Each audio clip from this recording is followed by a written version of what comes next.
It's Tim again with Airtight Industries, checking in again in my series on home ownership, building, and contracting. So last time I touched on a couple things. I'm keeping it current with the what little advice that I can supply to the youngsters getting into the trades. So I've touched on know your position. That was last time. Before that, know what problem you're solving. Time before that. And eventually I won't be able to summarize them because it all gets too confusing. But when you're looking for an opportunity, so say you put those two things together and you're looking to kind of create a little bit of opportunity, because it is incumbent on you to create the opportunity. Sometimes you're gonna have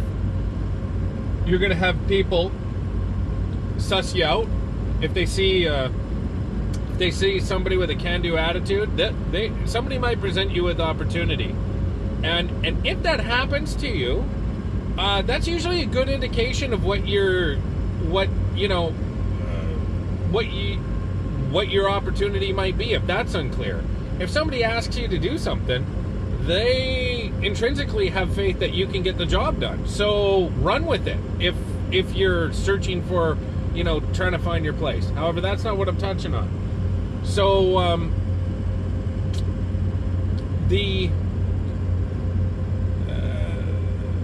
long and the shorts of it is that in the contracting world, if you're creating a little bit of opportunity, and this comes easy at first, is you always want to be working for people older than you. That's because they have the money. Okay, you're never going to get rich or be able to pay more bills than the next guy if you're working for the next guy in your peer group. Okay, so my advice when you're young is, or at any time, is always try and work for a couple generations above you.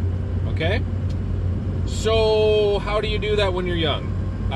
Because older people are notoriously skeptical of younger people. It's something that happens to us. Don't ask me why. There does become a tipping point. Probably for me personally, I found it in my 30s, where all of a sudden I got some street cred from people that were 20 years older than me.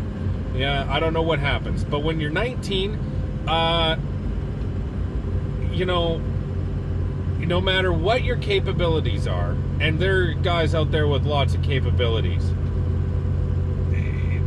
the odds are stacked against you that people are going to gamble on you. However, there's a subset group that will gamble on you, and that is your employer. If you're working for a guy, if you're working for a guy and you're doing a good job, he's liable to give you some opportunity. And this is why working for a guy a couple generations older than you is a good idea. This is a good position, in my opinion, to be in, because he's gonna have a little separation in probably financial capacity, as well as he might have gotten tired of doing the jobs you're doing. So if you're trying to manufacture, and it is up to you to manufacture opportunity, your employer when you're young is probably the first person that's either going to, put 100% of trust in you, maybe on a contract. Maybe you can negotiate a contract instead of doing it hourly. Maybe he will vouch for you to a client of his. That's something that I'm not going to get involved with here.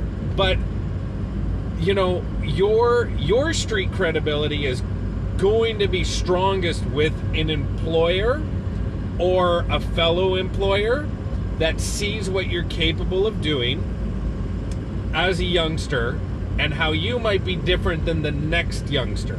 So that's my third tip. So far I've been able to count to 3. It's Tim with Airtight Industries checking out. Till I catch you next time.